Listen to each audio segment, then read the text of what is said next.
¿Has escuchado alguna vez un llanto desgarrador proveniente de la nada, en medio de la noche, cuando sabes que no hay nadie más cerca?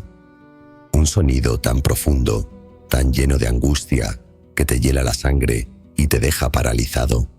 Ese es el primer encuentro que muchas personas en México tienen con lo sobrenatural. El primer contacto con una realidad que existe más allá de nuestro entendimiento cotidiano. Durante los próximos 2 horas, te adentrarás en 30 de los espíritus más vengativos de la mitología mexicana, entidades que no descansan, que no perdonan y que siguen buscando justicia desde las profundidades de un más allá inexplorado. México es una tierra donde lo visible y lo invisible conviven en un delicado equilibrio. Durante miles de años, los antiguos mexicas desarrollaron una cosmovisión compleja donde los espíritus, los dioses y los mortales no eran entidades separadas, sino parte de un mismo tejido cósmico. Luego llegaron los conquistadores españoles y con ellos la fe cristiana que se entrecruzó con las creencias prehispánicas, creando un sincretismo único en el mundo. De esa fusión nació algo extraordinario, algo que no es completamente azteca ni completamente español, sino profundamente mexicano. Pero en esa mezcla también nacieron los espíritus vengativos, aquellos que quedaron atrapados entre 2 mundos, 2 religiones, 2 realidades que colisionaron violentamente. Cuando hablamos de espíritus vengativos, no nos referimos simplemente a fantasmas que aparecen para asustar. Estos son seres cuya existencia está marcada por sufrimiento extremo, por injusticia sin resolver, por muerte violenta o por castigos que trascienden la vida terrenal. Son entidades que permanecen en este mundo porque el dolor las mantiene encadenadas, porque sus gritos nunca fueron escuchados, porque la venganza es lo único que les da un propósito de existencia. La mayoría de ellos murieron de manera traumática. Algunos fueron sacrificados en rituales que hoy apenas comprendemos. Otros fueron víctimas de la persecución religiosa. Y algunos simplemente cometieron pecados tan atroces que ni la muerte pudo liberarlos. En México, estos espíritus no son meras leyendas que los abuelos cuentan alrededor del fuego. Son parte de la realidad vivida, son experiencias documentadas por generaciones de personas que han presenciado fenómenos que desafían la explicación racional, desde pequeños pueblos en Oaxaca hasta las afueras de la Ciudad de México, desde las costas de Veracruz hasta los desiertos del norte. Existen lugares donde estos espíritus todavía ejercen su influencia, lugares donde las personas desaparecen sin explicación, donde los animales rehúsan entrar, donde la temperatura cae de manera inexplicable y donde los visitantes reportan sensaciones de ser observados, de ser juzgados por presencias invisibles. Nos encontramos en un momento crucial de la historia donde la ciencia occidental y las tradiciones ancestrales comienzan a dialogar. Los investigadores paranormales documentan actividad en estos sitios sagrados. Equipos de investigadores registran sonidos inexplicables y académicos estudiosos de la mitología reconocen patrones que conectan estas creencias con eventos históricos reales. La pregunta que muchos se hacen es simple pero profunda. ¿Son estas historias meras supersticiones de tiempos pasados? ¿O estamos hablando de experiencias genuinas que merecen ser entendidas con seriedad y respeto? Yo te invito a que mantengas la mente abierta mientras avanzamos en este viaje, porque lo que descubriremos juntos cambiará la manera en que ves a México y su historia. Antes de continuar con las entidades específicas que exploraremos, déjame en los comentarios desde dónde nos estás viendo. ¿Eres de México y tienes algún encuentro paranormal que quieras compartir? ¿Vienes de otro país y simplemente sientes atracción por estas historias? ¿Crees en lo sobrenatural o eres escéptico? Tu perspectiva nos interesa profundamente, porque estos espíritus no pertenecen solo a quienes viven en México, sino a todos los que reconocen que existe algo más allá de lo que nuestros ojos pueden ver. Cuéntame tu historia en los comentarios, porque cada testimonio nos conecta más con la verdad que rodea estas entidades ancestrales. La mayoría de las personas que crecen en México escuchan desde la infancia la leyenda de La Llorona, ese espíritu femenino que llora desconsoladamente buscando a sus hijos perdidos. Pero La Llorona es apenas la punta de un iceberg vastísimo. Detrás de ella se esconden decenas de espíritus, cada uno con su propia historia de dolor, su propio método de venganza, su propia sed insaciable de justicia. Algunos fueron dioses prehispánicos que nunca fueron completamente cristianizados y que permanecen furiosos por haber sido reemplazados. Otros fueron brujas y hechiceras que fueron ejecutadas durante la época colonial y que retornan desde el más allá para cobrar las vidas de sus perseguidores. Algunos son simplemente almas atrapadas, condenadas a revivir eternamente el momento de su muerte. En los próximos capítulos descenderemos juntos a través de las capas de la mitología mexicana, comenzando con los dioses del inframundo, pasando por las formas animales que toman los espíritus y llegando hasta los lugares malditos donde estas entidades ejercen su poder con mayor intensidad. Visitaremos sitios reales que existen hoy en día, lugares donde turistas y lugareños han reportado encuentros inexplicables. Escucharemos testimonios de personas que han visto cosas que no pueden explicar, de investigadores que han documentado fenómenos que desafían las leyes conocidas de la física. Y, por supuesto, te proporcionaremos el contexto histórico y cultural que necesitas para entender por qué estos espíritus existen, por qué permanecen y por qué siguen buscando venganza después de cientos de años. Este viaje que comenzamos hoy no es una simple exploración de folclore mexicano, es un descenso a las profundidades de la psique colectiva, a los lugares donde el dolor ancestral sigue resonando, donde las injusticias históricas aún claman por justicia. Es un reconocimiento de que México es una tierra de misterios, de que sus raíces son más profundas y más oscuras de lo que la mayoría de las personas jamás sospechan. Es una invitación a entender que detrás de cada leyenda, detrás de cada historia de terror, existe una verdad más profunda sobre quiénes somos como pueblo y qué fuerzas invisibles moldean nuestro destino. Prepárate, porque lo que viene a continuación no es para los débiles de corazón, pero es absolutamente imprescindible para quien desee comprender verdaderamente la esencia de México.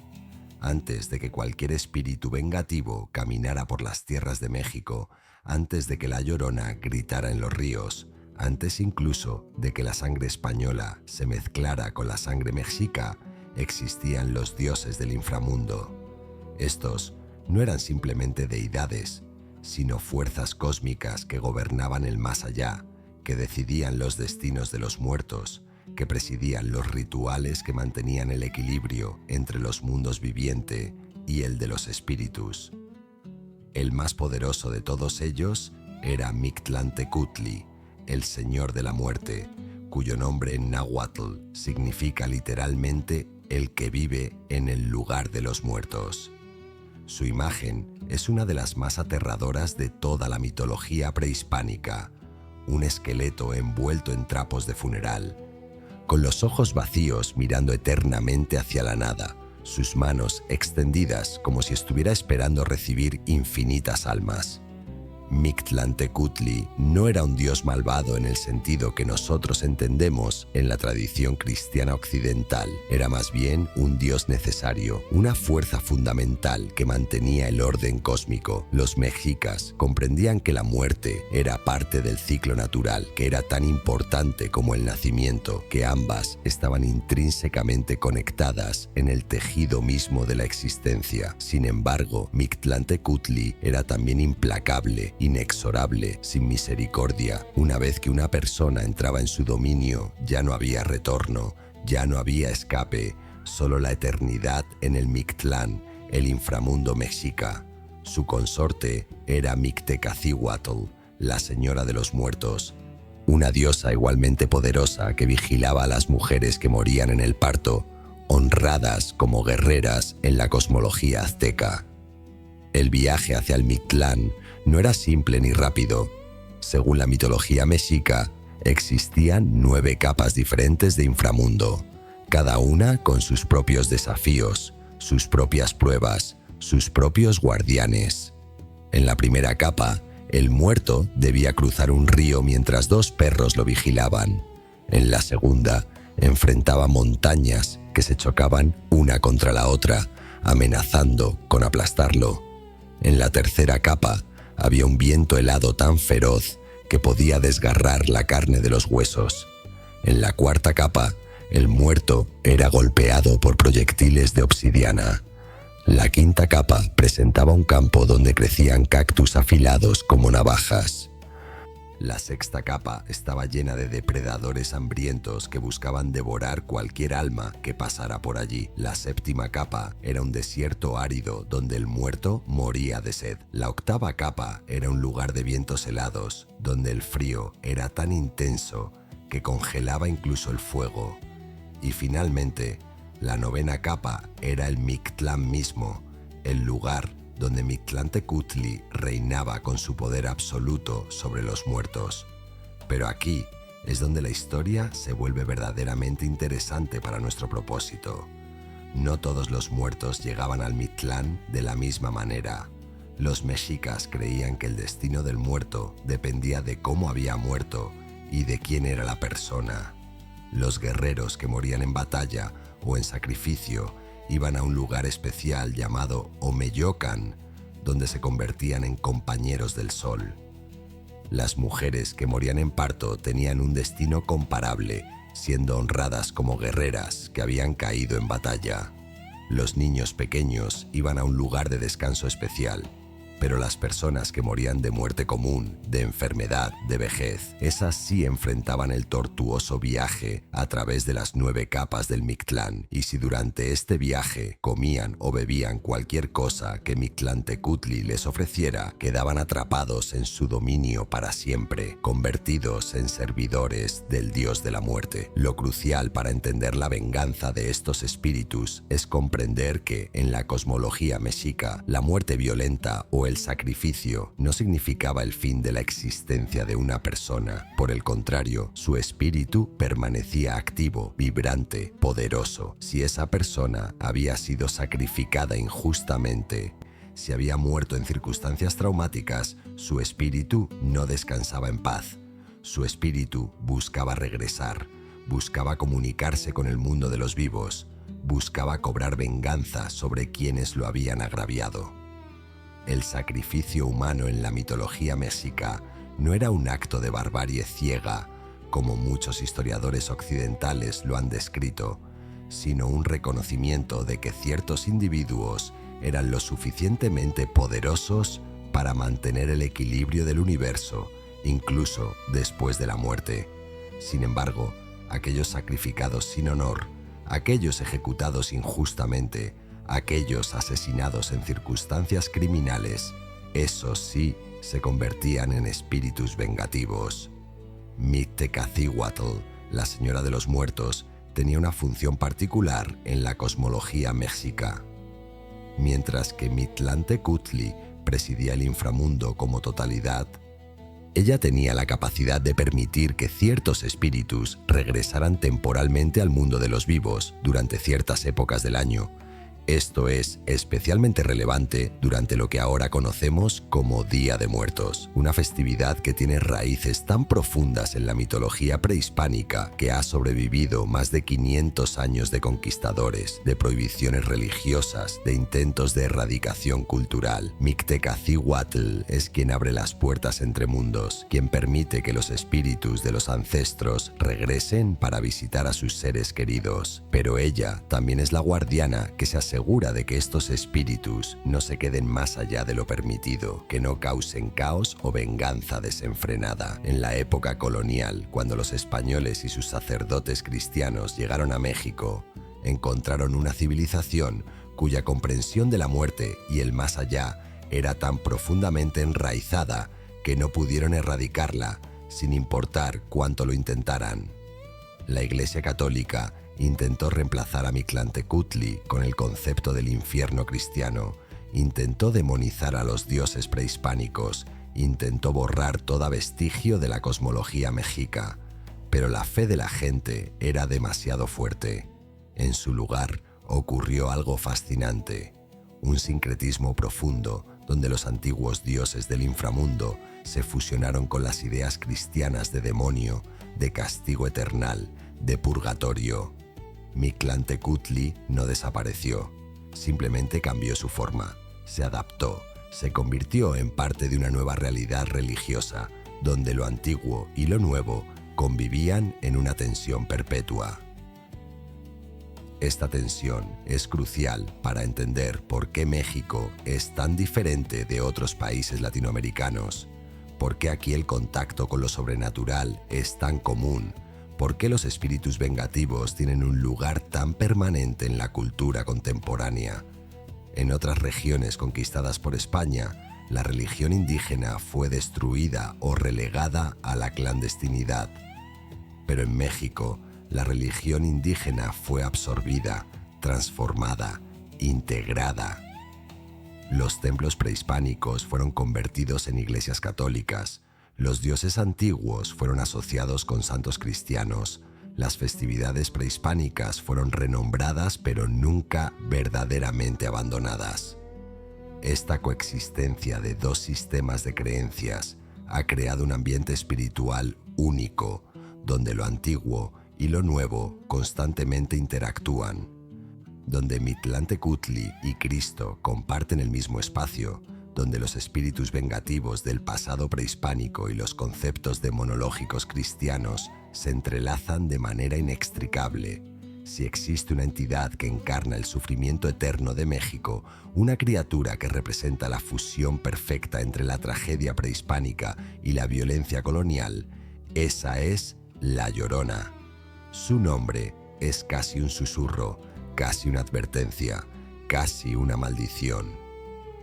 Madres mexicanas han usado su leyenda durante siglos para mantener a los niños alejados del agua durante la noche. Antropólogos han debatido sus orígenes. Investigadores paranormales han documentado avistamientos en ríos de todo México y América Latina. Pero La Llorona es mucho más que una simple leyenda urbana o una táctica de crianza. Es la manifestación física del dolor colectivo de una nación, el grito de millones de voces que nunca fueron escuchadas, la personificación de una injusticia tan profunda que ni la muerte pudo sanarla. La historia más común de La Llorona narra a una mujer que vivía en tiempos coloniales, frecuentemente descrita como una indígena o una mujer de clase baja que se enamoró de un hombre de estatus social superior, generalmente un español adinerado. Cuando quedó embarazada, el hombre la abandonó, rechazando categóricamente el reconocimiento de los hijos. Desesperada, enfrentando la vergüenza social, el hambre y la absoluta desesperación, la mujer cometió un acto que la condenaría eternamente. Ahogó a sus propios hijos en el río. Algunos relatos dicen que lo hizo para que no sufrieran una vida de miseria y rechazo. Otros sugieren que fue un acto de furia descontrolada, de locura inducida por el abandono y la pobreza. Pero independientemente de las variaciones, el resultado es siempre el mismo. La mujer, consciente del horror que había cometido, se lanzó al río tras sus hijos, buscando la muerte para reunirse con ellos. Pero la muerte no fue el final para esta mujer torturada. En cambio, se convirtió en algo peor que la muerte, algo que trasciende completamente nuestra comprensión normal de la existencia. Su espíritu quedó atrapado en el río, condenado a deambular eternamente por las aguas, llorando desconsoladamente por los hijos que había asesinado, buscando desesperadamente a otros niños en quienes poder proyectar ese amor maternal demente que le había sido arrebatado. Los testigos que han reportado encuentros con la Llorona describen un sonido que hiela la sangre, un llanto profundo, desgarrador, casi sobrehumano, que parece venir de las entrañas mismas del sufrimiento. Las personas que la han visto dicen que es una figura translúcida, vestida con ropa blanca empapada, con el cabello largo cayendo sobre su rostro, sus brazos extendidos como si buscara abrazar a alguien, cualquiera, quien sea. Lo verdaderamente aterrador de la Llorona es que sus avistamientos no son localizados en un único río o región. Ha sido reportada en prácticamente todos los ríos de México, desde el Río Grande en el norte hasta los ríos de Oaxaca en el sur. Ha sido vista en ríos de Guatemala, Honduras, El Salvador, Colombia, Argentina y en comunidades mexicanas de Estados Unidos. ¿Cómo es posible que una sola entidad aparezca en tantos lugares simultáneamente?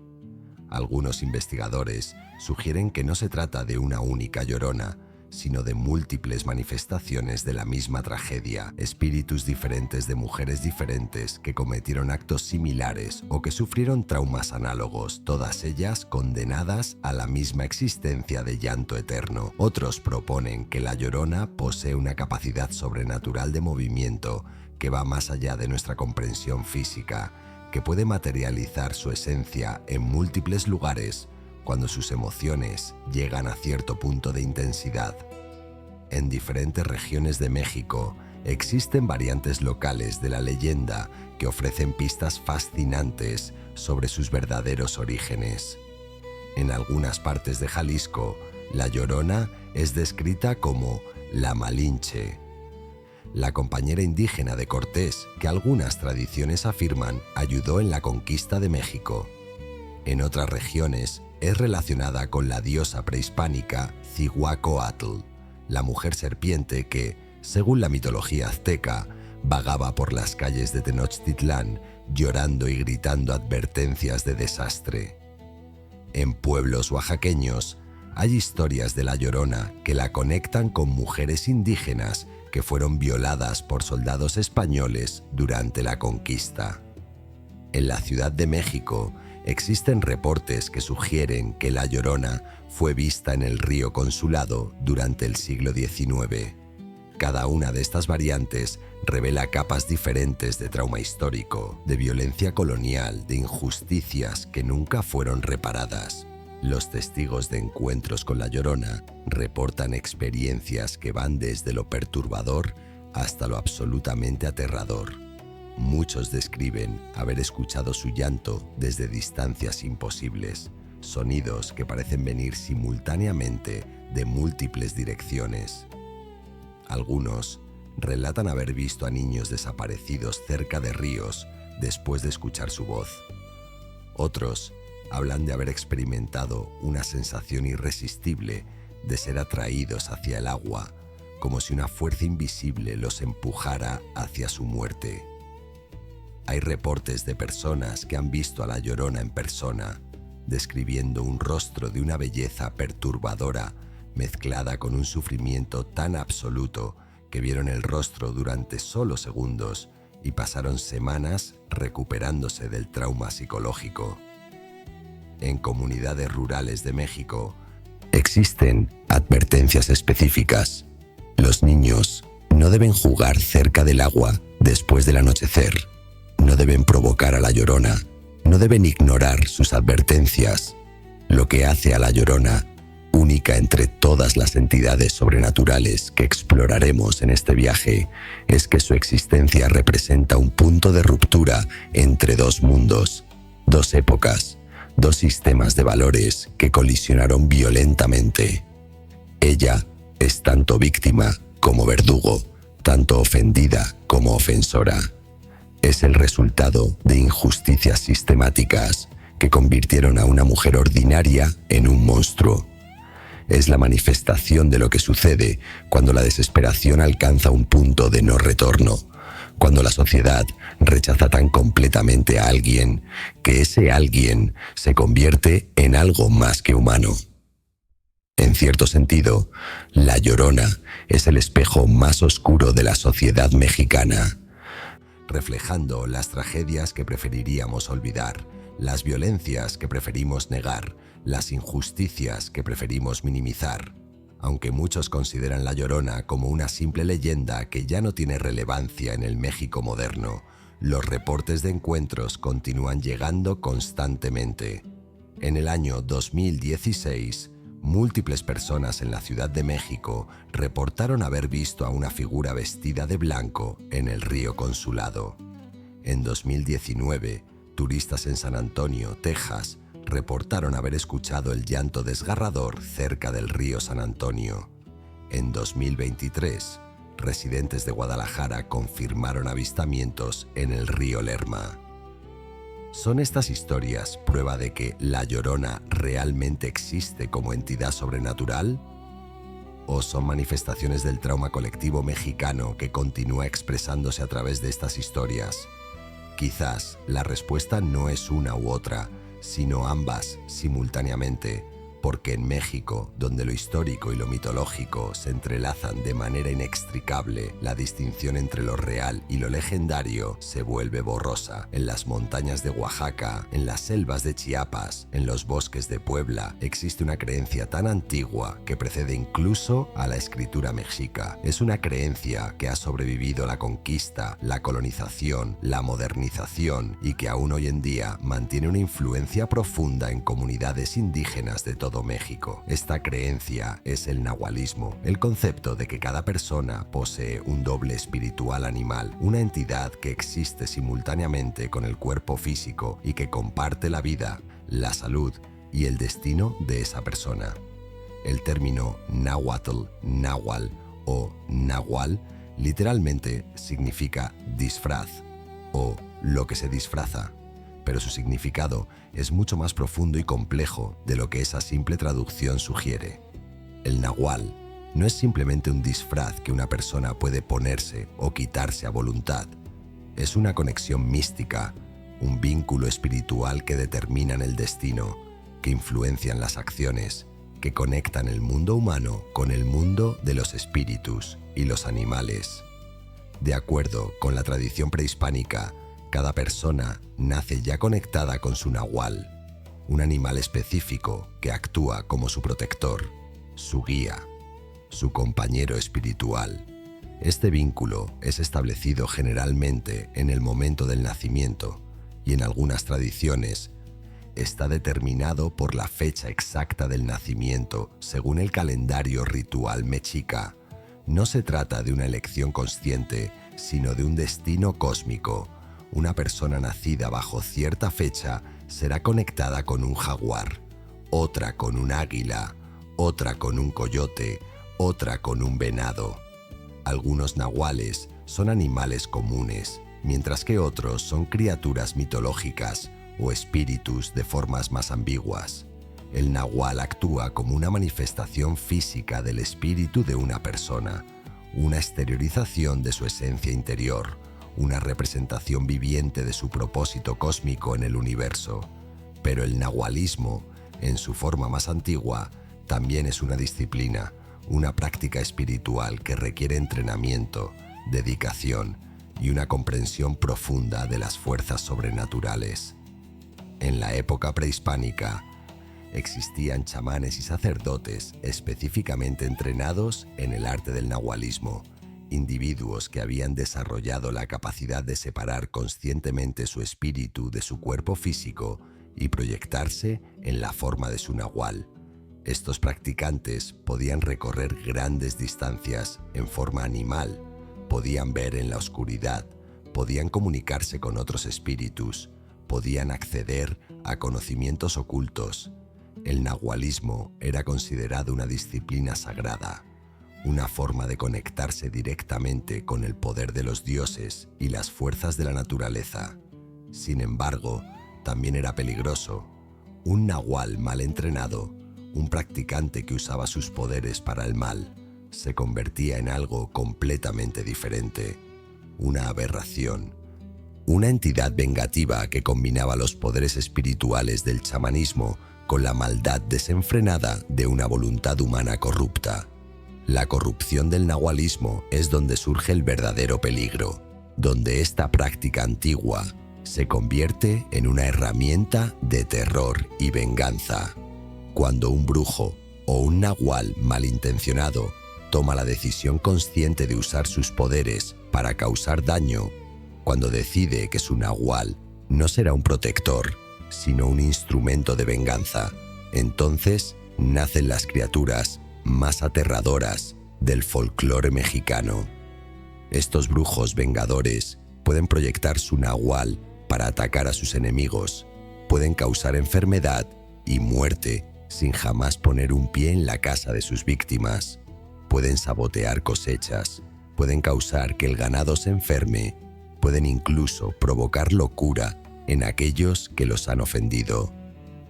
Los testimonios de personas que han sido atacadas por un nahual vengador describen experiencias aterradoras, encuentros con animales que no debería existir en ciertas regiones, comportamientos animales que desafían la lógica natural, heridas inexplicables después de ataques nocturnos de bestias que nunca fueron vistas completamente. Una de las manifestaciones más aterradoras del nahualismo corrupto es la creencia en el coyote espiritual, un nahual que ha adoptado una forma particularmente malévola. A diferencia de un coyote común, el coyote espiritual posee inteligencia humana, capacidades sobrenaturales y un apetito vengador insaciable. Se dice que el coyote espiritual es la proyección de un brujo que ha decidido canalizar toda su maldad a través de la forma animal. Estos espíritus animales pueden caminar erguidos como humanos, pueden abrir puertas, pueden comprender y hablar lenguaje humano, pueden planificar ataques complejos que van mucho más allá de los instintos animales. Los reportes de encuentros con coyotes espirituales en comunidades rurales de México describen criaturas de tamaño anormal, con ojos que brillan en la oscuridad, con una inteligencia claramente demoníaca, con la capacidad de evadir completamente las medidas de seguridad que normalmente detendrían a un animal común. Otro aspecto del nahualismo corrupto es la transformación en jaguar espiritual, quizás el más peligroso de todos los nahuales malignos. El jaguar en la mitología prehispánica era un símbolo de poder, de autoridad, de fuerza sobrenatural. Un brujo que logra canalizar su poder a través de la forma de un jaguar adquiere capacidades prácticamente ilimitadas dentro de su dominio territorial. Se dice que un jaguar espiritual vengador puede mover montañas, puede causar terremotos menores, puede hipnotizar a sus víctimas, puede arrancar la voluntad de una persona dejándola en un estado de obediencia zombificada. En textos coloniales españoles hay relatos de sacerdotes que informaban sobre encuentros con jaguares espirituales que parecían poseer una inteligencia casi sobrenatural, que se comportaban de maneras que desafiaban completamente la biología normal de los depredadores. La práctica del nahualismo en la era contemporánea ha evolucionado de manera compleja. En comunidades indígenas donde la tradición se mantiene viva, el nahualismo es generalmente considerado como una práctica espiritual legítima, aunque peligrosa si es mal utilizada.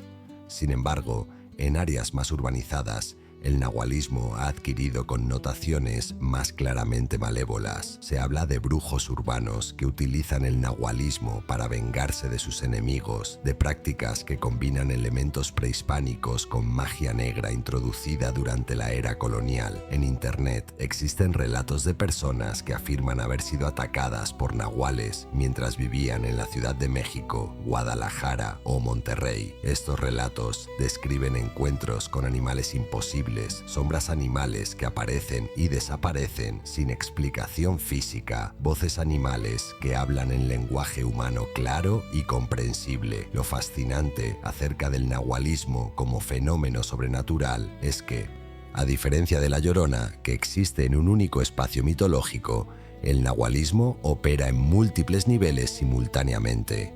Es simultáneamente una práctica espiritual legítima, una disciplina ancestral y cuando se corrompe, una herramienta de terror y venganza. Es una creencia que conecta la forma animal con la inteligencia humana, que sugiere que la conciencia y el poder no están limitados únicamente al cuerpo humano. Es un reconocimiento de que el mundo visible, el mundo que podemos tocar y ver, existe en perfecta coexistencia con un mundo invisible de espíritus, de entidades, de fuerzas que operan bajo reglas completamente diferentes a las que conocemos. Cuando un brujo vengador utiliza el nahualismo, está literalmente separando su alma de su cuerpo, está proyectando su odio, su ira, su venganza en forma animal. Está utilizando las fuerzas cósmicas para ejecutar su venganza de una manera que es casi imposible de defender o de combatir mediante medios ordinarios. Imagina por un momento que miras hacia el cielo nocturno, pero en lugar de ver estrellas hermosas brillando en la oscuridad, ves entidades demoníacas acechando en las sombras cósmicas, esperando el momento exacto en que puedan descender a la Tierra y devorar todo lo que existe. Imagina que tu civilización entera está construida alrededor del terror, de que, en cualquier momento, estas criaturas podrían romper los sellos que las mantienen atrapadas y causar el apocalipsis. Esta no es una ficción moderna de ciencia ficción o terror contemporáneo. Esta es la realidad psicológica y espiritual en la que vivieron los mexicas durante miles de años. Estas entidades demoníacas cósmicas se llaman las Tzitzimime y eran consideradas entre los espíritus más aterradores de toda la mitología azteca. Su nombre en náhuatl significa literalmente «los que bajan silbando», una descripción que evoca perfectamente la sensación de horror que se suponía experimentarían si estas criaturas alguna vez lograran descender a la Tierra. Las Tzitzimime no eran simplemente demonios en el sentido que la tradición cristiana occidental define a los demonios. Eran fuerzas cósmicas fundamentales, entidades que existían en los espacios entre las estrellas, en las regiones más profundas del cosmos, donde ni siquiera los dioses mayores se atrevían a aventurarse frecuentemente. Se las describía típicamente como criaturas esqueléticas de proporciones enormes, con costillas prominentes, calaveras como cabezas, y una sed insaciable de carne y sangre. Pero lo que las hacía verdaderamente aterradoras no era su apariencia física, sino su propósito cósmico. Las Tzitzimime eran los guardianes de la destrucción, las manifestaciones vivas del caos primordial que existía antes de la creación del mundo. Eran el equilibrio opuesto a los dioses creadores, las fuerzas que constantemente buscaban deshacer la creación, que deseaban regresar el universo a su estado original de vacío y oscuridad. De acuerdo con la mitología azteca, existían 5 eras o soles, cada uno representando una creación completa y una destrucción subsecuente del mundo. El primer sol fue destruido por jaguares devorador. El segundo sol fue destruido por vientos desoladores. El tercer sol fue destruido por lluvia de fuego. El cuarto sol fue destruido por un diluvio, y los mexicas creían que vivían bajo el quinto sol, que eventualmente también sería destruido. Pero el mecanismo de esta destrucción final, según la mitología azteca, involucraba específicamente a las Tzitzimime. En el momento del Nemontemi, los 5 días sin nombre, al final del calendario ritual de 52 años, el portón que mantenía a las Tzitzimime atrapadas en el cielo se abría. Durante estos 5 días terribles, existía la posibilidad de que las Tzitzimime pudieran escapar y devorar el sol, causando la muerte de toda la humanidad y el retorno del universo al caos primordial. Para evitar este apocalipsis, los mexicas realizaban ceremonias rituales extraordinariamente complejas y, francamente, aterradoras. En el Fuego Nuevo, el ritual de renovación que ocurría al final de cada ciclo de 52 años. Se realizaban sacrificios humanos masivos. Se creía que la sangre de los sacrificados era el alimento que mantenía a las Tzitzimime satisfechas en sus prisiones cósmicas. Sin la sangre constantemente fluyendo hacia los cielos, sin el ritual del sacrificio, las Tzitzimime romperían sus cadenas y la realidad misma colapsaría. Este no era simplemente un acto de superstición ciega, sino la expresión de una cosmovisión donde los mexicas comprendían que vivían en un universo en equilibrio precario, donde la supervivencia dependía del mantenimiento constante de rituales sagrados que sostenían la estabilidad cósmica. La representación visual de las Tzitzimime, que ha sobrevivido desde la era prehispánica, es extraordinariamente detallada y consistente.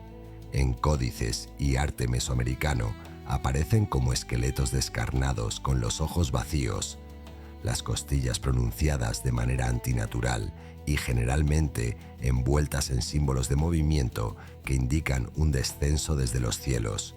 Sus manos frecuentemente tienen garras afiladas o están extendidas en posiciones que sugieren un deseo de capturar y devorar. Algunas representaciones las muestran con serpientes saliendo de sus cuerpos, conectándolas con simbolismo de muerte y regeneración.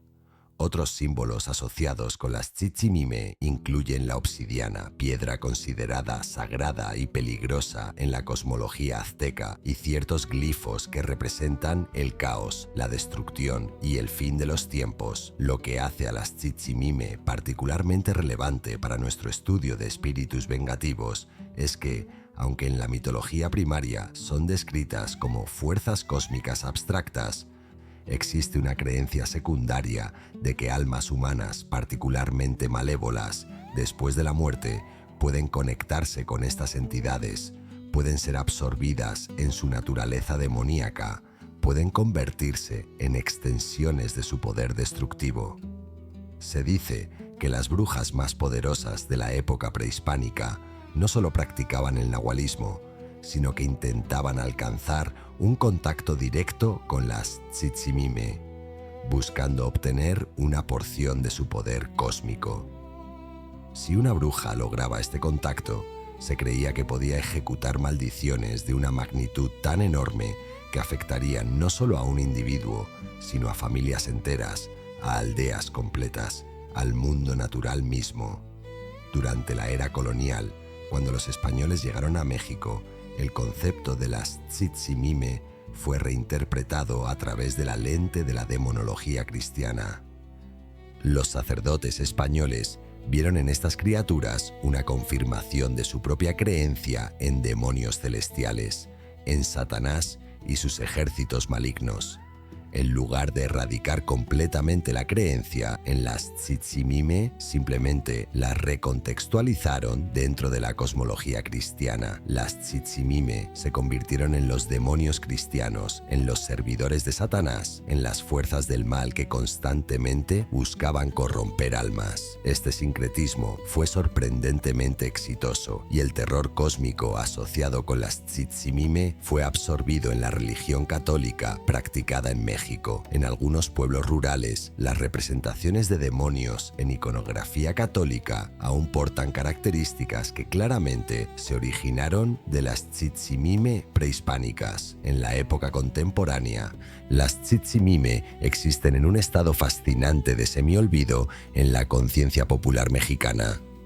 Pocas personas fuera de académicos especializados o comunidades indígenas que mantienen tradiciones prehispánicas saben realmente quiénes son o qué representan. Sin embargo, los arqueólogos y antropólogos que han estudiado códices aztecas y textos históricos españoles que documentaban creencias prehispánicas afirman que, en muchos sentidos, las Tzitzimime podrían ser consideradas como los espíritus vengativos más antiguos y más fundamentales de toda la mitología mexicana. No son simplemente espíritus de personas muertas que buscan venganza por traiciones personales o muertes violentas. Son fuerzas cósmicas del caos y la destrucción que existen eternamente en oposición a la creación, buscando constantemente la oportunidad de consumir todo lo que existe. Su venganza no es contra individuos específicos, sino contra la existencia misma. Existe una categoría de espíritus vengativos que es profundamente diferente de aquellos que hemos explorado hasta ahora. Estos no son dioses cósmicos, no son fuerzas de la naturaleza personificadas, no son brujas que eligieron el camino de la magia oscura. Estos son simplemente personas, individuos ordinarios, cuyas muertes fueron tan violentas, tan inesperadas, tan injustas, que sus espíritus quedaron atrapados en un estado de angustia eterna. Son personas que murieron gritando, que murieron con odio en sus corazones, que murieron sabiendo que nadie represaliaría por su muerte, que sus muertes serían olvidadas, que sus asesinos caminarían libremente. En la cosmología mexicana, especialmente en la interpretación que fusiona creencias prehispánicas con catolicismo colonial, una muerte violenta no es simplemente el final de la vida, es el comienzo de una existencia alternativa, una vida en los márgenes entre mundos, donde el espíritu nunca descansa, porque el dolor nunca se resuelve. La mayoría de estos espíritus de muerte violenta tienen un propósito relativamente consistente, buscan hacer que otros experimenten el mismo sufrimiento que ellos experimentaron. Si murieron ahogados, buscan atraer a otros al agua. Si murieron quemados, sus espacios se llenan de fuego inexplicable. Si fueron asesinados, permanecen en los lugares de su muerte, atacando a cualquiera que se atreva a entrar en su dominio. Pero lo más importante es que estos espíritus son particularmente activos durante ciertas épocas del año, especialmente alrededor de la fecha de su muerte, cuando aparentemente la barrera entre el mundo de los vivos y el mundo de los espíritus se vuelve más delgada, más permeable. En comunidades rurales de México, las personas aprenden desde infancia a ser especialmente cautelosas durante estas fechas, a evitar ciertos lugares, a realizar rituales de protección específicos. Uno de los tipos más comunes de espíritus de muerte violenta en México son aquellos que murieron en accidentes de tráfico, particularmente en carreteras remotas, donde se han reportado múltiples muertes. Los investigadores paranormales que han estudiado estos fenómenos reportan que en estas carreteras, viajeros frecuentemente reportan ver figuras que desaparecen instantáneamente, que escuchan gritos desgarradores provenientes de lugares donde nadie está presente, que experimentan sensaciones de ser atraídos fuera de la carretera en momentos en que podrían causarse accidentes. Algunos conductores reportan haber visto a personas de pie en la carretera que, cuando se acercan, simplemente desaparecen. Otros describen haber visto vehículos fantasmales que reproducen exactamente el accidente que causó la muerte de la persona que se convirtió en espíritu. La carretera federal entre México y Querétaro ha sido particularmente documentada como un lugar de actividad paranormal intensa, con múltiples reportes de encuentros con espíritus de personas que murieron en accidentes de tráfico. Otro tipo significativo de espíritus de muerte violenta son aquellos que murieron en sacrificios rituales durante la época prehispánica. Aunque muchos de estos sacrificios fueron considerados honorables en su tiempo, existían también sacrificios que eran considerados injustos incluso por los estándares de la sociedad azteca. Los prisioneros de guerra que eran sacrificados en rituales, las víctimas de falsos sacrificios, los individuos que eran sacrificados por razones políticas más que religiosas, todos ellos dejaban espíritus que no reposaban en paz. Se dice que en los templos donde estos sacrificios ocurrieron, La actividad paranormal es particularmente intensa. Las piedras de sacrificio que aún existen hoy en día en sitios arqueológicos son frecuentemente reportadas como centros de actividad sobrenatural. Investigadores paranormales que han visitado estos sitios describen sensaciones de opresión extrema, de presencias hostiles, de voces que parecen provenir de personas que sufren agonía infinita. La violencia colonial también produjo una abundancia de espíritus de muerte violenta. Cuando los españoles conquistaron México, no fue un proceso limpio o rápido, fue una campaña de años de asesinatos masivos, de destrucción de la cultura y la religión, de violencia sistemática contra una población que no tenía defensa contra las armas europeas y las enfermedades europeas. Millones de indígenas murieron durante la conquista, en circunstancias que variaban de la muerte en batalla a la ejecución, al trabajo forzado que los llevaba a la muerte, a enfermedades introducidas por los españoles. Cada una de estas muertes dejó un espíritu potencialmente vengativo. Los arqueólogos que han excavado en sitios coloniales frecuentemente reportan experiencias perturbadoras. Algunos describen haber experimentado enfermedades inexplicables durante el proceso de excavación. Otros reportan haber experimentado accidentes durante el trabajo arqueológico. Algunos investigadores sugieren que estos espíritus de muerte violenta colonial están protegiendo sus restos, buscando venganza contra cualquiera que intente disturbar sus tumbas o sus sitios de muerte. Existe también una categoría particular de espíritus de muerte violenta relacionados con los derechos de las mujeres y la violencia de género. En México, como en muchas partes del mundo, las mujeres han sido víctimas de violencia extrema a lo largo de la historia. Mujeres violadas durante la conquista, mujeres ejecutadas como brujas durante la era colonial, mujeres asesinadas en crímenes pasionales en épocas más recientes. Se cree que estos espíritus son particularmente activos y particularmente vengativos. Se dice que los lugares donde las mujeres fueron asesinadas experimentan disturbios paranormales específicos, que los agresores de mujeres frecuentemente experimentan fenómenos sobrenaturales en sus hogares. Algunos investigadores paranormales han documentado que los espíritus de mujeres asesinadas parecen tener una capacidad particular para influenciar los sueños, para causar pesadillas, para comunicarse a través de simbología que solo las otras mujeres pueden comprender.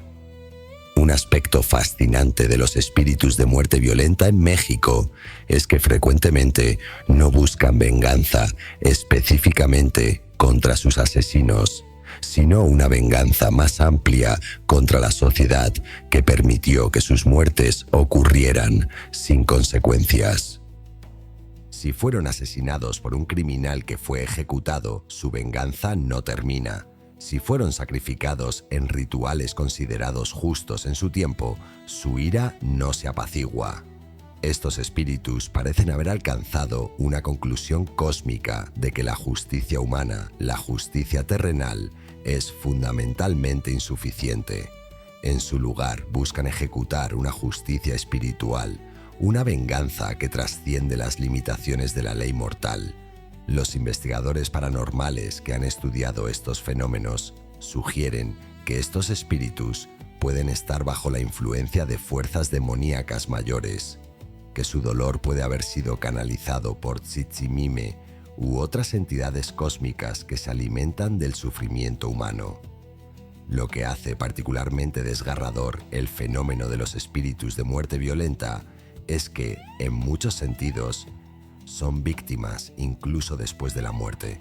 Son atrapados en un estado de existencia que no es vida ni muerte completa, condenados a revivir eternamente sus últimos momentos, buscando desesperadamente una justicia que nunca llegará.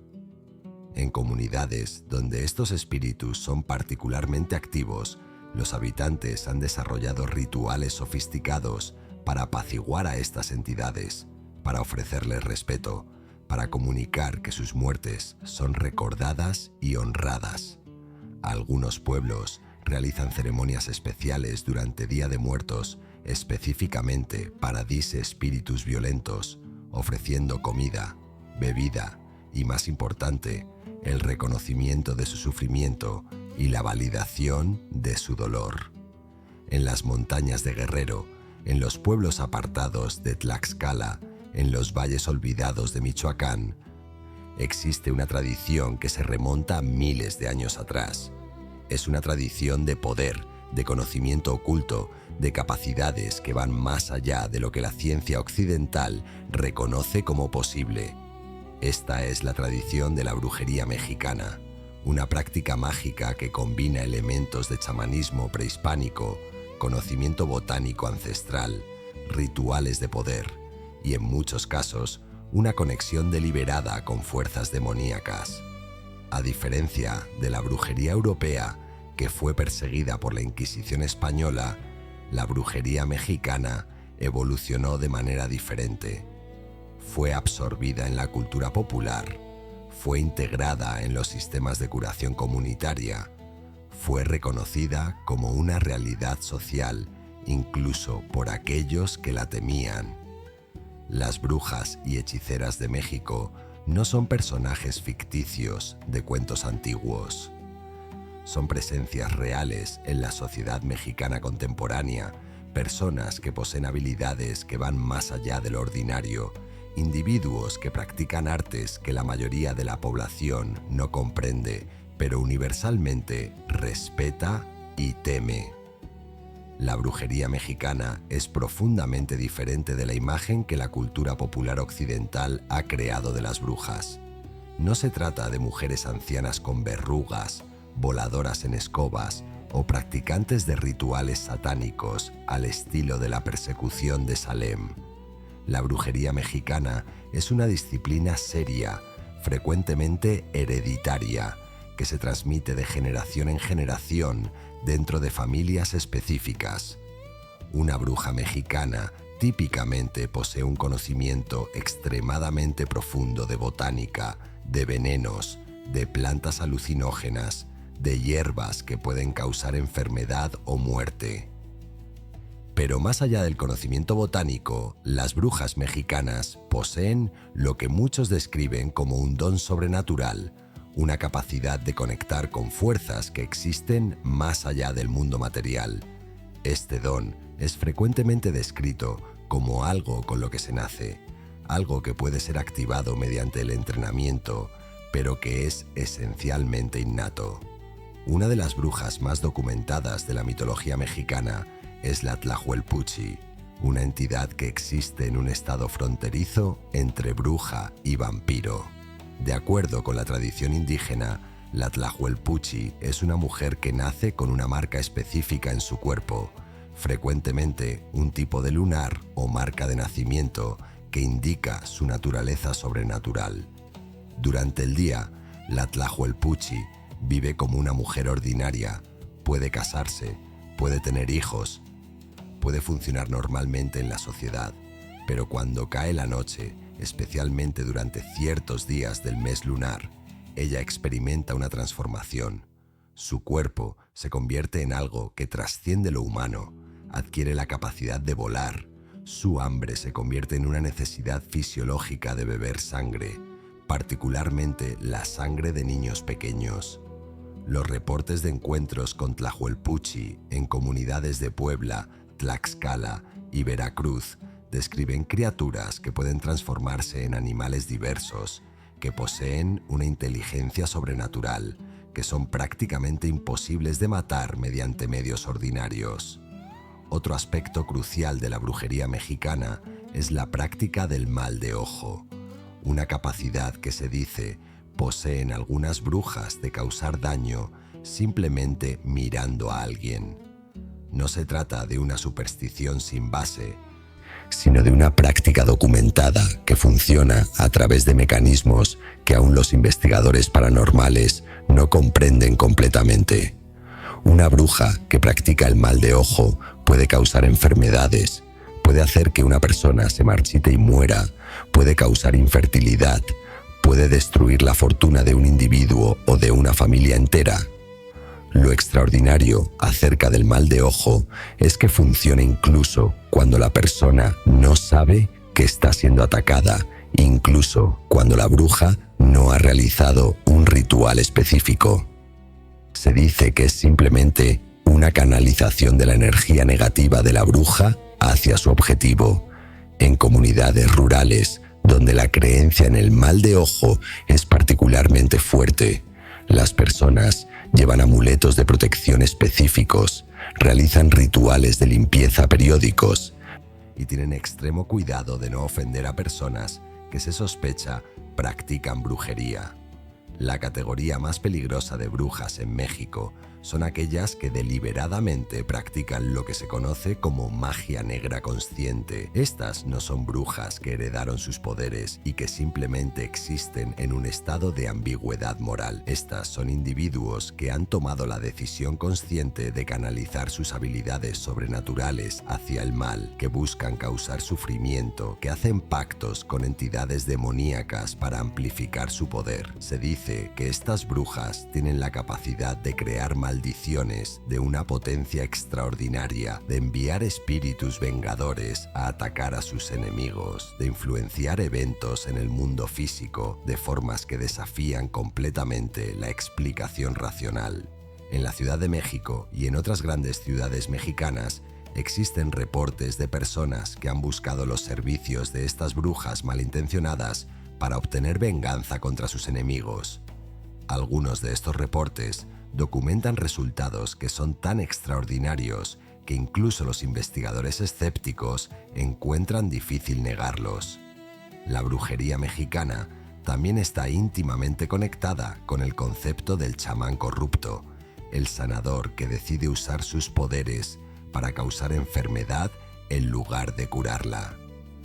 Un chamán es típicamente una persona que ha sido elegida por fuerzas espirituales para ser un intermediario entre el mundo de los espíritus y el mundo de los humanos. Utilizan sus poderes para curar enfermedades, para resolver conflictos espirituales, para mantener el equilibrio entre mundos. Pero un chamán que decide usar sus poderes para el mal se convierte en algo mucho más peligroso que una bruja ordinaria. Tiene acceso a poderes que la mayoría de los brujos nunca podrían alcanzar. Tiene la capacidad de enviar espíritus a atacar, de separar el alma de una persona de su cuerpo, de crear condiciones de enfermedad psicológica que son prácticamente imposibles de tratar.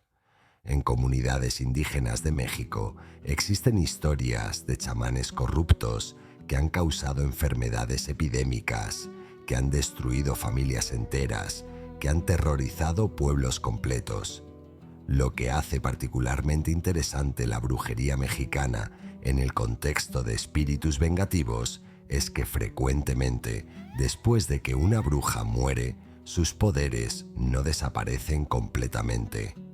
Se dice que la bruja más poderosa puede lograr un estado de existencia post-mortem, donde continúa ejerciendo influencia desde el más allá. Su espíritu permanece vinculado a lugares específicos o posiblemente vinculado a objetos que ella creó durante su vida, como muñecas de vudú, amuletos mágicos o simplemente lugares donde realizó rituales poderosos.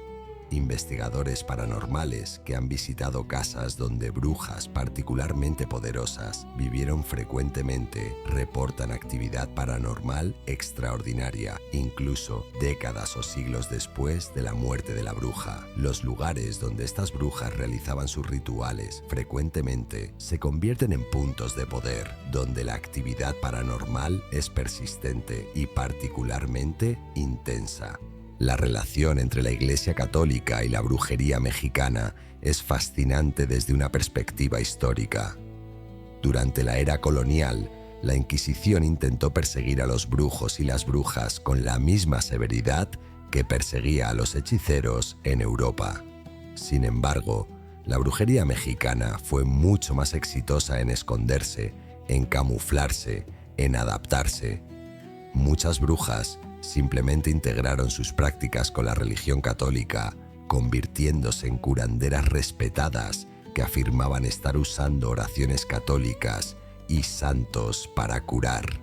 La Iglesia, desconfiada pero incapaz de demostrar que estaban haciendo algo verdaderamente herético, frecuentemente permitía que estas brujas continuaran sus prácticas siempre y cuando mantuvieran una apariencia de ortodoxia religiosa.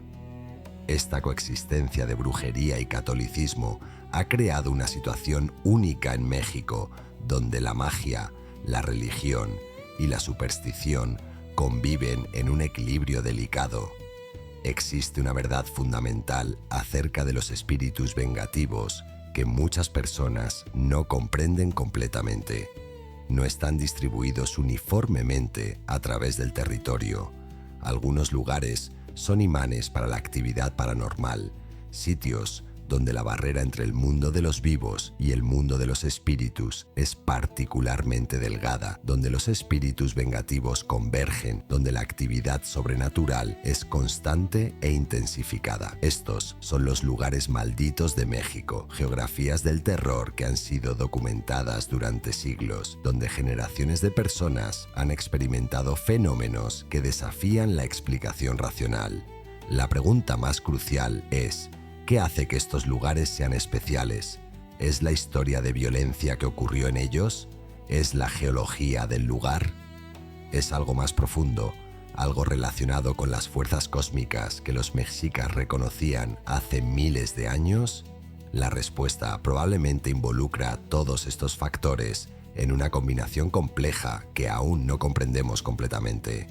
Uno de los lugares más documentados como centro de actividad paranormal en México es la Hacienda de los Infantes, ubicada en el estado de Querétaro.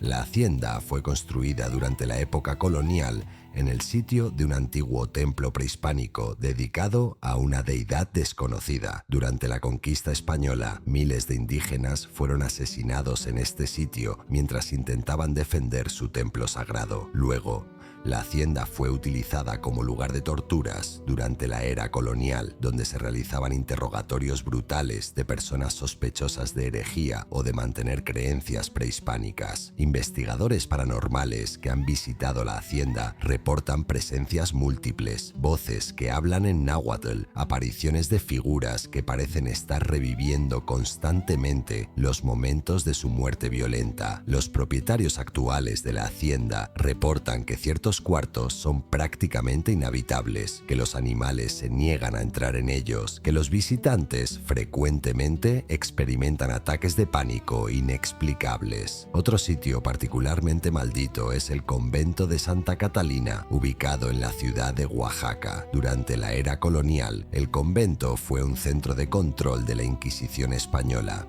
donde se realizaban interrogatorios brutales de personas acusadas de brujería, de mantener prácticas prehispánicas, de cualquier comportamiento que fuera considerado herético. Se estima que cientos de personas fueron ejecutadas dentro de los muros del convento. Los descendientes de víctimas, incluso en la era moderna, reportan ver figuras fantasmales en los pasillos del convento, particularmente por las noches. Algunos investigadores paranormales que han visitado el sitio reportan temperaturas que caen de manera inexplicable en ciertas áreas, como si estuvieran entrando en zonas de energía negativa concentrada. El convento ahora es un museo, pero los guardias que trabajan allí frecuentemente reportan experiencias perturbadoras y muchos se rehúsan a trabajar en turno nocturno. La isla de Sacrificios, ubicada en las costas de Veracruz, es otro sitio con una historia particularmente macabra. De acuerdo con historiadores españoles, el nombre de la isla proviene del hecho de que fue utilizada por los mexicas como un sitio de sacrificios rituales.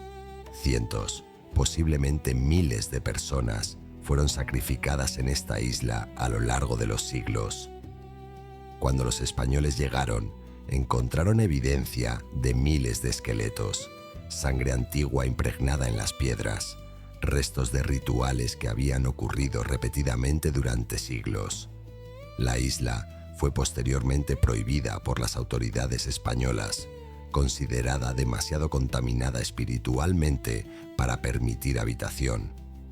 En la era moderna, personas que han visitado la isla reportan experiencias perturbadoras. Sonidos de gritos lejanos sin fuente visible, sensaciones de ser observado por presencias invisibles, encuentros con figuras fantasmales que parecen estar siendo sacrificadas repetidamente. Los arqueólogos que han excavado en la isla frecuentemente reportan accidentes inexplicables durante sus trabajos. En la Ciudad de México existe un lugar particularmente maldito, conocido como el Palacio de Linares. Construido en el siglo XIX por un empresario mexicano acaudalado, el palacio ha estado asociado con fenómenos paranormales extraordinarios casi desde el momento de su construcción. Se dice que la construcción del palacio fue financiada con dinero de origen dudoso, que su fundador había cometido crímenes graves para obtener su riqueza. El palacio pasó a través de múltiples propietarios, cada uno de los cuales reportó experimentar fenómenos sobrenaturales perturbadores, voces de mujeres llorando, apariciones de figuras fantasmales, objetos que se mueven sin causa aparente, temperaturas que fluctúan de manera inexplicable. El palacio ahora es un museo dedicado a la historia mexicana, pero los trabajadores y los visitantes frecuentemente reportan experiencias paranormales. Se cree que el palacio es habitado por múltiples espíritus vengativos, posiblemente víctimas de crímenes que fueron cometidos dentro de sus muros. En el norte de México, existe una carretera específica que se ha ganado la reputación de ser una de las más peligrosas del país, no simplemente en términos de accidentes ordinarios, sino en términos de actividad paranormal. La carretera federal 237 entre Coahuila y Durango ha sido el sitio de cientos de muertes violentas a lo largo de los últimos 100 años. Tráfico de drogas, asaltos, accidentes de tráfico causados por condiciones climáticas peligrosas. Todas estas causas han contribuido a una acumulación de muerte violenta en este segmento particular de carretera. Conductores que viajan por esta carretera reportan constantemente encuentros con figuras fantasmales, con automóviles que desaparecen en la noche, con voces que les advierten de peligro. Algunos conductores reportan haber experimentado pérdida de control del vehículo sin causa aparente, como si estuviera siendo manipulado por una fuerza invisible. Investigadores paranormales que han documentado la actividad en esta carretera sugieren que está siendo visitada constantemente por espíritus de personas que murieron violentamente allí. Lo que todos estos lugares malditos tienen en común es que fueron sitios de muerte violenta, injusticia o transgresión contra lo sagrado, ya sea porque fueron sitios de sacrificio ritual prehispánico, o porque fueron teatros de violencia colonial, o porque fueron escenarios de crímenes contemporáneos. Todos estos lugares comparten una saturación de trauma que ha dejado una marca indeleble en la geografía espiritual de México. Los investigadores paranormales y los arqueólogos que han estudiado estos fenómenos sugieren que la violencia extrema, literal, crea una cicatriz en el tejido de la realidad, un punto débil donde lo ordinario y lo extraordinario se solapan más fácilmente. En estos lugares, los espíritus de los muertos no son relegados completamente al reino de los espíritus. Tienen la capacidad de manifestarse físicamente, de influenciar el mundo material, de comunicarse con los vivos. La actividad paranormal en estos lugares no es aleatoria, sino concentrada y persistente. La tradición prehispánica mexicana tenía un término para estos lugares, tlavitil, que significa literalmente lugar perturbado o lugar turbulento. Los mexicas reconocían que ciertos lugares tenían propiedades especiales, que eran peligrosos, que albergaban fuerzas que debían ser respetadas y aplacadas. Construían templos en estos lugares, realizaban rituales específicos para mantener bajo control las fuerzas espirituales que habían sido despertadas o concentradas. Cuando los españoles llegaron y destruyeron estos templos, reemplazándolos con iglesias católicas, el equilibrio espiritual de estos lugares fue disrupto. Las fuerzas que habían sido mantenidas bajo control mediante ritual ahora quedaron sin supervisión, liberadas, capaces de manifestarse más libremente. Podríamos asumir que en el México del siglo XXI, con tecnología avanzada, con acceso a Internet, con educación científica cada vez más generalizada, las creencias en espíritus vengativos y en el mundo sobrenatural desaparecerían. Podríamos asumir que el modernismo erradicaría las supersticiones del pasado, que la razón triunfaría sobre la tradición, que las nuevas generaciones rechazarían completamente las historias que sus abuelos les contaban. Pero la realidad es profundamente diferente. Las creencias en espíritus vengativos no solo han sobrevivido en el México contemporáneo, sino que han evolucionado, se han adaptado, han encontrado nuevas formas de expresión que son completamente relevantes para la era moderna. Los espíritus que aterraban a los mexicas hace 500 años siguen aterrando a los mexicanos de hoy. Las prácticas de brujería que se practicaban en secreto durante la época colonial ahora son enseñadas abiertamente en talleres y cursos. La línea entre la tradición ancestral y la realidad contemporánea se ha vuelto aún más borrosa. Uno de los fenómenos más interesantes de la era moderna es cómo la creencia en lo sobrenatural ha sido adaptada por comunidades urbanas.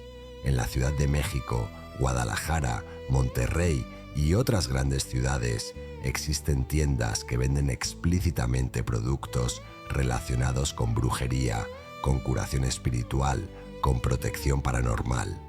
Estas tiendas no están escondidas, no están en mercados clandestinos, están ubicadas en centros comerciales, tienen sitios web, tienen presencia en redes sociales.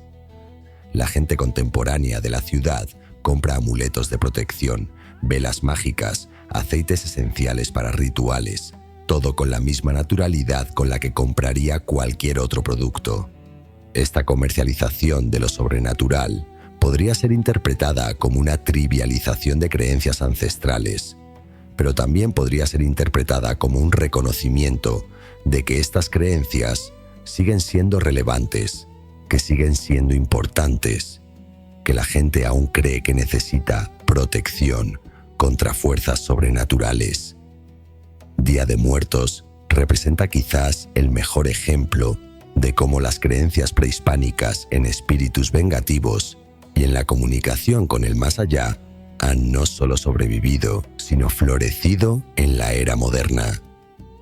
Lo que comenzó como una celebración prehispánica para apaciguar a los espíritus de los muertos se ha convertido en una festividad global que es reconocida por la UNESCO como Patrimonio Cultural Inmaterial de la Humanidad. Millones de personas en México construyen altares durante Día de Muertos, ofreciendo comida, bebida, flores, velas para los espíritus de sus seres queridos fallecidos. Pero el ritual es mucho más que una simple conmemoración. Es un reconocimiento de que la barrera entre el mundo de los vivos y el mundo de los muertos se vuelve particularmente delgada durante esta época, que los espíritus pueden regresar, que la comunicación es posible. Investigadores que han estudiado estos rituales sugieren que Día de Muertos puede ser uno de los eventos anuales más importantes para la canalización y apaciguamiento de espíritus vengativos en México. En comunidades rurales, donde las tradiciones se mantienen más fuertes, la creencia en espíritus vengativos sigue siendo una realidad cotidiana. Las madres aún advierten a sus hijos que no deben jugar cerca del agua porque la llorona podría atraerlos. Las personas aún buscan protección contra el mal de ojo, aún respetan a las brujas locales, aún evitan ciertos lugares porque se sabe que están malditos. Pero lo interesante es que incluso en estas comunidades rurales, la modernidad ha impactado la forma en que estas creencias se practican.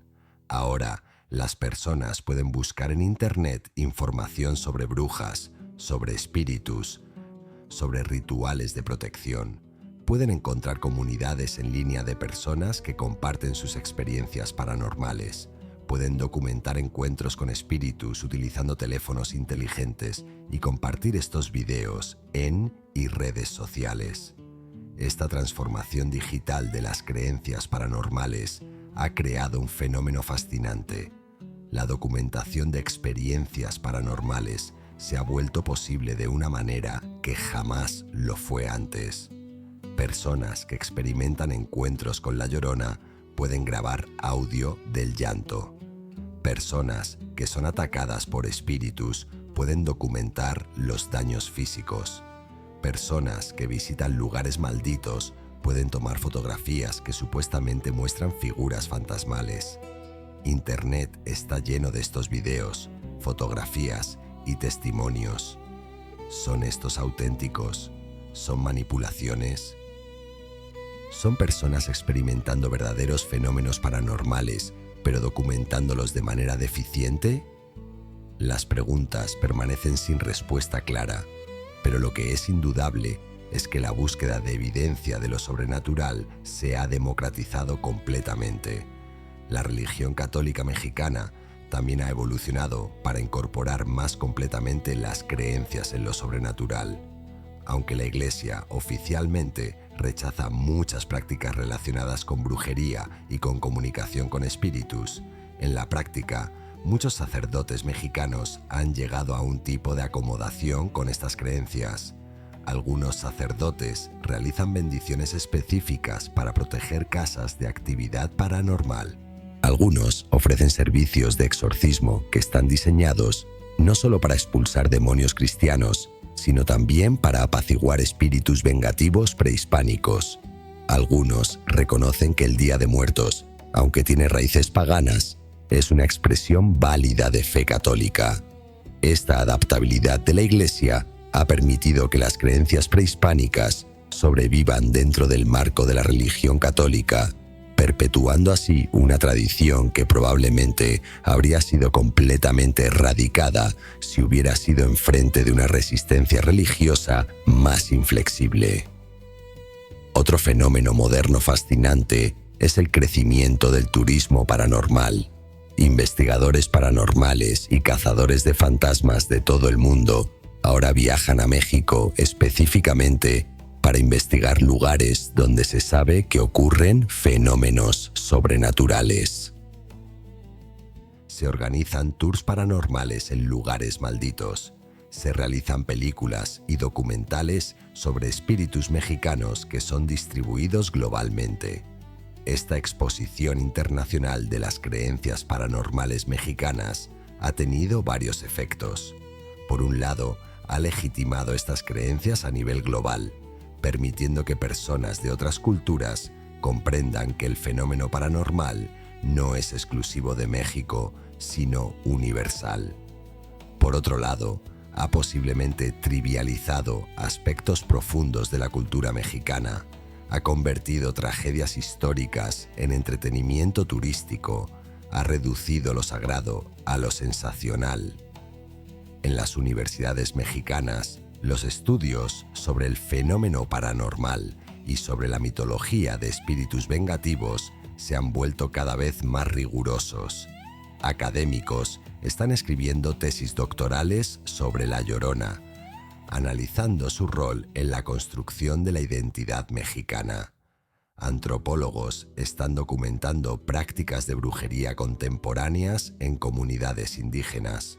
Historiadores están conectando relatos modernos de encuentros paranormales con eventos históricos documentados. Este nivel de análisis académico ha transformado lo que podría haber permanecido como simple folclore en un objeto legítimo de investigación seria. Lo sobrenatural mexicano se está convirtiendo gradualmente en un campo de estudio reconocido, con metodologías, publicaciones académicas y conferencias internacionales dedicadas al tema.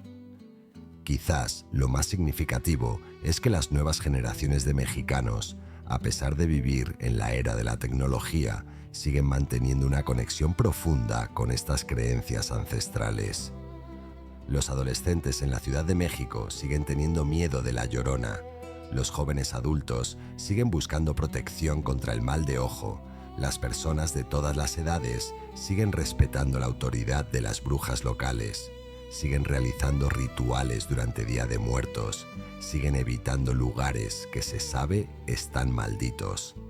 Este continuismo de la creencia a través de generaciones sugiere que no se trata simplemente de superstición sin base, sino de un aspecto fundamental de la identidad mexicana, una forma de conectar con el pasado ancestral mientras se navega la realidad contemporánea.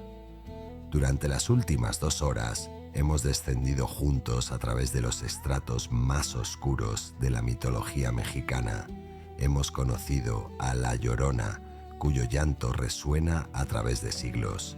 Hemos confrontado a Mictlantecutli y Mictecacihuatl, los señores del inframundo que gobiernan el destino de las almas. Hemos explorado el nahualismo, ese arte ancestral donde los espíritus toman forma animal para buscar venganza. Hemos temblado ante las Tzitzimime, esos demonios cósmicos que constantemente amenazan con destruir la creación. Hemos conocido a brujas y hechiceras cuyo poder trasciende las limitaciones del cuerpo humano. Hemos caminado por lugares malditos donde la actividad paranormal es una realidad cotidiana, donde la historia de violencia se filtra a través de las paredes, donde los espíritus de los muertos nunca encuentran paz. Y hemos reflexionado sobre cómo todas estas creencias antiguas no solo han sobrevivido, sino que florecen en el México contemporáneo. Pero la pregunta que debemos hacernos al final de este viaje es profunda. ¿Por qué importan estas historias? ¿Por qué, en una era de ciencia y tecnología, seguimos contando historias de espíritus vengativos? ¿Por qué, en una era de razón, seguimos teniendo miedo de lo desconocido? La respuesta, creo, es que estas historias importan porque representan verdades más profundas sobre la experiencia humana que la ciencia aún no puede explicar completamente. Hablan sobre la naturaleza del sufrimiento, sobre la imposibilidad del perdón cuando la injusticia nunca es reparada, sobre la forma en que el trauma se perpetúa a través del tiempo. Hablan sobre la conexión entre el pasado y el presente, sobre cómo las acciones cometidas hace cientos de años aún resuenan en el mundo de hoy. La mitología de espíritus vengativos en México es fundamentalmente una mitología sobre justicia. Es una expresión cultural de la creencia de que la injusticia sin resolver crea una deuda cósmica, que el sufrimiento sin reparación permanece activo en el universo, que alguna forma de equilibrio debe ser restaurado. Cuando examinamos historias como la de La Llorona, no estamos simplemente examinando una leyenda folclórica, estamos examinando una narrativa sobre una mujer cuyos derechos fueron violados, cuya dignidad fue destruida, cuya desesperación la llevó a cometer un acto irrevocable. Su espíritu no descansa porque la injusticia que la creó nunca fue reparada, nunca fue reconocida, nunca fue verdaderamente entendida.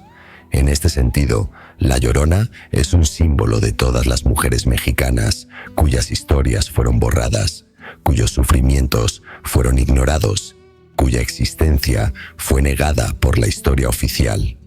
De manera similar, los espíritus de muerte violenta que exploramos representan todas las personas cuyas muertes fueron injustas, cuya sangre fue derramada sin propósito válido, cuya vida fue cortada prematuramente. Estos espíritus son la manifestación de un grito colectivo de millones de voces que exigen ser escuchadas, que exigen que su sufrimiento sea reconocido, que exigen que el mundo entienda que sus muertes importaban. El fenómeno paranormal relacionado con estos espíritus no es simplemente una perturbación molesta en casas antiguas o en carreteras peligrosas. Es una comunicación desde el más allá, un mensaje que dice: nuestro sufrimiento fue real, nuestra muerte fue injusta. No podemos descansar hasta que el mundo reconozca lo que sucedió. La persistencia de estas creencias en el México moderno también habla sobre la forma en que la identidad mexicana está fundamentalmente enraizada en la reconciliación de dos mundos en conflicto. México no es simplemente una nación que fue conquistada y colonizada, es una nación donde dos civilizaciones chocaron, donde dos sistemas de valores se enfrentaron, donde dos formas de ver el mundo fueron forzadas a coexistir. De este choque violento emergió algo único, una cultura sincrética que incorpora elementos de ambas tradiciones, que honra tanto el pasado prehispánico como la herencia española, que reconoce simultáneamente tanto la religión católica como la espiritualidad ancestral. Los espíritus vengativos de México son, en muchos sentidos, la manifestación de esta tensión perpetua, la encarnación viva de una historia que nunca pudo ser completamente resuelta. Las brujas y hechiceras que exploramos también merecen reflexión seria. Estas no son simplemente personajes de cuento de hadas. Son mujeres que, a lo largo de la historia, han sido marginalizadas por la sociedad patriarcal, que han sido perseguidas por sus conocimientos, que han sido ejecutadas por sus habilidades. El fenómeno de la brujería en México es profundamente entrelazado con la historia de la opresión de las mujeres. Las brujas han sido frecuentemente víctimas de violencia sistemática y su persistencia en la cultura mexicana puede ser entendida como una forma de resistencia, como una afirmación de poder en contextos donde las mujeres típicamente carecen de poder. Como una reclamación de la capacidad de influenciar el mundo, incluso cuando la sociedad intenta mantenerlas silenciadas y sumisas. Los lugares malditos que documentamos también merecen reconocimiento como espacios de memoria colectiva. Estos lugares están impregnados de historia, saturados con el sufrimiento de generaciones, convertidos en monumentos vivientes a las atrocidades que ocurrieron en ellos. Cuando las personas evitan estos lugares, cuando reportan experiencias paranormales en ellos, cuando realizan rituales de protección al pasar cerca de ellos, están en realidad realizando un acto de memoria. Están diciendo: reconocemos que algo terrible sucedió aquí. Honramos a quienes sufrieron. Respetamos el hecho de que sus espíritus permanecen. Mientras avanzamos hacia el futuro, los espíritus vengativos de México permanecerán como recordatorios cruciales de nuestra historia compartida. No desaparecerán simplemente porque la tecnología avanza o porque la educación se moderniza. De hecho, es probable que evolucionen, que se adapten, que encuentren nuevas formas de manifestarse en el mundo contemporáneo. La pregunta no es si deberíamos creer o no creer en ellos, sino cómo deberíamos honrar la verdad profunda que representan. Deberíamos reconocer que existen injusticias sin resolver en nuestro pasado, que existen muertes que fueron injustas, que existen sufrimientos que merecen ser honrados, incluso si no podemos remediarlo completamente. Atlas Prohibido ha sido tu guía a través de este viaje a las profundidades de la mitología mexicana. Te hemos mostrado 30 de los espíritus más vengativos, más aterradores, más profundamente conectados con la identidad de nuestro pueblo. Te hemos contado historias que tus ancestros contaban, historias que aún resuenan en pueblos remotos, historias que continúan siendo narradas por madres a sus hijos, por abuelos a sus nietos. Si este viaje te ha tocado, si has sentido una conexión con estas historias, si reconoces en ellas algo verdadero sobre la experiencia mexicana, entonces te invitamos a que te suscribas a Atlas Prohibido. Continuaremos explorando los misterios que la historia oficial intenta ocultar, los secretos que la educación convencional rechaza. Porque en México, la verdad más profunda no siempre se encuentra en los libros de historia. A menudo se encuentra en los susurros de los espíritus, en los gritos que resuena desde el más allá, en las historias que nuestro pueblo ha contado durante siglos. Gracias por habernos acompañado en este descenso a la oscuridad. El viaje ha terminado, pero la historia nunca verdaderamente acaba.